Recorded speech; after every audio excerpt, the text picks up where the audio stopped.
Hello everybody. I am Ananya, 8-3 this year. I'll just give a brief background about myself before delving into the strategy. So, I have done my graduation in geography from Miranda House, University of Delhi in 2021. And post to that, I prepared for this examination for 2 full years. Even though this is my first attempt, I have prepared for this examination for 2 full years. And I gave this examination in the year 2023 with anthropology as my optional. And I've been lucky enough to clear it in the first attempt. Let's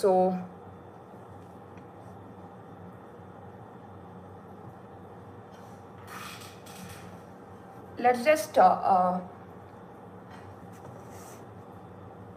get into the strategy now. I'll take the questions at the end. Right now I'll just divide the video into prelims, mains and interview stages so that it will give you a comprehensive understanding.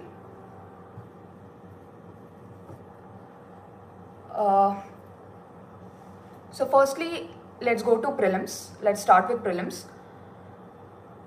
Prelims, instead of delving on the overall strategy, what I wanted to highlight is what should be done in the last 1 month of the preparation, since prelims preparation is less than a month now.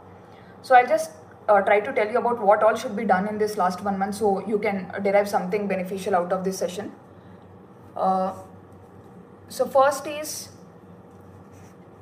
focus areas and PYQs. What happens is that, like for instance, if I take my case, I have started my prelims preparation in February. I have given 4 full months for prelims. So what happens is that in the initial 3 months, that is February, March and April, we tend to read most of the things. Like even though we know that there are some focus areas that are being focused by UPSC by studying PYQs and everything, we still feel that we still read most of the things. So in the last 1 month, it is now time to narrow down your preparation and adopt a targeted approach.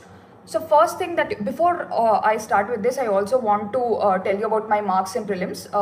My score in GS paper 1 is 102, whereas my score in paper 2, that is CSAT, is around 86. So I could comfortably clear both the papers with a decent margin above the cutoff. So yeah, this is about my marks. And then now coming into the focus, coming into the strategy, the first is the focus areas and PYQs. So what do I mean by focus areas and PYQs and why should you focus is that usually we tend to read everything when we start out for the prelims preparation around February or maybe March sometimes. In the last month, however, it's extremely important that you track PYQs and then focus on those areas so that your memory is fresh when you go to the examination hall and those questions can also be expected. So first is, what are the focus areas? For example, there is something like history, especially the medieval Indian history. So the focus areas in medieval Indian history are the terms. For instance, even in the previous years, there have been some terms that have been asked like Virukal, Nadukal and all these terms. So when you're reading history in these in this last month, it's extremely important that you see the focus areas which primarily caters to terms in ancient and medieval history. So that is one thing. And coming to environment, we all know that national parks and species are a favorite area for UPSC. So in this 1 month, try to focus on national parks and species a lot. So that is another thing. And about science and technology also. So science and technology, please go a bit deeper into technologies like biotechnology, nanotechnology and everything. So it's not just about a surface level understanding, but also a deeper understanding of the technologies is extremely important. So now narrow down your preparation in this 1 month. Narrow down your preparation by looking at the PYQs and then make a focused plan. So that is one thing you have to do. And apart from that, another thing you have to do is analyzing PYQs. Analyzing PYQs is not just about looking at the previous year questions and then just solving them. It is not about that. What is extremely important is that you have to analyze the options also. For instance, if I have to give an example, there was an option called Namdapha National Park that was mentioned in one of the options in the questions. Even though it was not a right answer, the next year they've asked a detailed question about Namdapha National Park.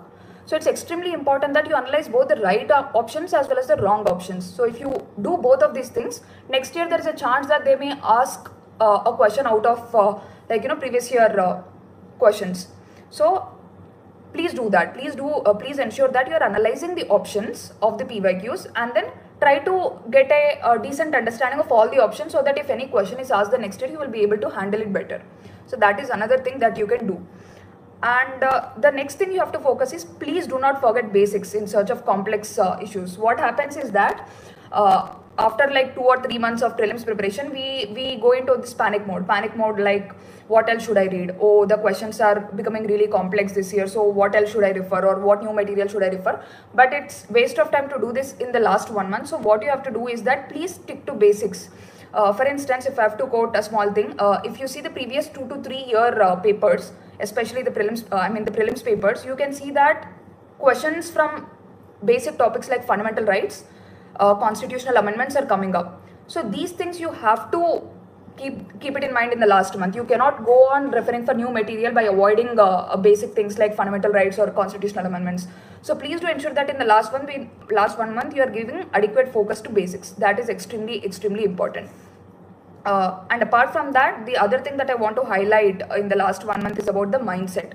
What do I mean by mindset? Mindset in the sense that, like, it's okay if you are being little defensive in the first 2 months of your prelims preparation, but when the times, like, it's only 1 month away, so you have to develop that aggressive mindset. By aggressive mindset, what do I mean is that you have to have that mental strength that I'm going to do it in any way.